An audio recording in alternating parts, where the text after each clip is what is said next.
സ്വപ്നയെ കേരളം വിടാൻ സഹായിച്ചത് ADGP അജിത് കുമാർ ആണ് എന്നതിൽ അന്വേഷണം വേണമെന്ന് PV അൻവർ MLA ആവശ്യപ്പെട്ടു.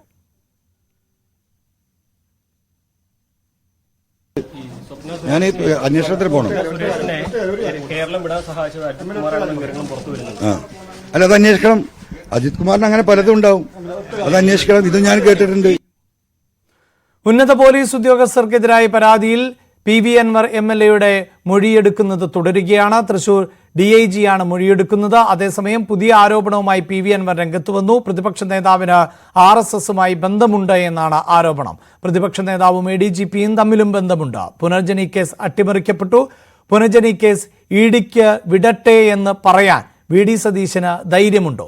പോലീസിലെ 10% ക്രിമിനലുകൾ ആണ് എന്നും അദ്ദേഹം പറഞ്ഞു.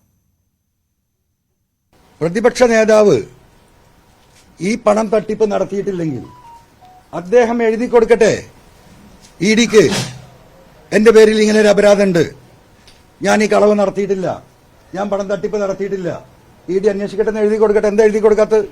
വെല്ലുവിളിക്കുന്നു.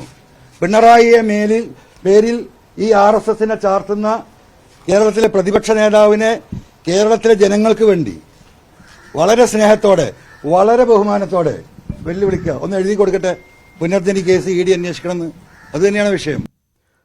16 വർഷം പഴക്കമുള്ള പീഡന പരാതിയിൽ പോലീസ് FIR ഇട്ടു. വീട്ടമ്മയുടെ പരാതിയിൽ പോലീസിനെതിരെ എന്തുകൊണ്ടാണ് ബലാത്സംഗ പരാതിയിൽ FIR എടുക്കാത്തത് എന്നും PV അൻവർ ചോദിക്കുന്നു. മുകേഷിനോട് പോലീസ് വിവേചനം കാണിച്ചുവെന്നും PV അൻവർ ആരോപിച്ചു. അൻവറിന്റെ ആരോപണത്തിന് താൻ എന്തു മറുപടി തരണമെന്ന് VD സതീശൻ. പുനർജനി കേസിൽ ED അന്വേഷണം നടക്കുകയാണ്. 150 കോടിയുടെ അന്വേഷണം വേണമെങ്കിലും അൻവർ നടത്തട്ടെ എന്നും VD സതീശൻ പറഞ്ഞു. ഞാൻ അതിനൊക്കെ മറുപടി പറയണം. ഒന്നാമത്തെ കാര്യം, പുനർജനി കേസിൽ ED അന്വേഷണം നടത്തുന്നുണ്ട്. നിങ്ങൾ തന്നെ റിപ്പോർട്ട് ചെയ്തിട്ടുണ്ടല്ലോ. അതിലെ പരാതിക്കാരനെ 3 പ്രാവശ്യം വിളിപ്പിച്ചില്ലേ? ആ പരാതിക്കാരൻ്റെ അകത്തേക്ക് കയറിപ്പോയപ്പോൾ നിങ്ങളോട് പറഞ്ഞില്ലേ? EDയുടെ ഓഫീസിലേക്ക് കയറിപ്പോയപ്പോൾ നിങ്ങൾക്ക് ബൈറ്റ് തന്നിട്ടുണ്ടല്ലോ. അന്വേഷണം നടക്കുന്നുണ്ട്. ഇനി അൻവർ എനിക്കെതിരായിട്ട് അസംബ്ലിയിൽ ഒരു ഭയങ്കര ആരോപണം ഉന്നയിച്ചു. 150 കോടി രൂപ ഞാൻ മറ്റേ മീൻ വണ്ടിയിൽ കൊന്നു. അതിനെക്കുറിച്ച് വേണമെങ്കിൽ കൂടി ED അന്വേഷിച്ചോട്ടെ. അൻവർ ഒരു പരാതി EDക്ക് കൂടി കൊടുത്തു, അതും ED അന്വേഷിച്ചോട്ടെ. ഇത് മാത്രമല്ല, ഇത് അന്വേഷിക്കുന്നുണ്ട് ED, അതുകൂടി അന്വേഷിച്ചോട്ടെ. 150 കോടിയുടെ ആരോപണം കൂടി ED അന്വേഷിച്ചോട്ടെ.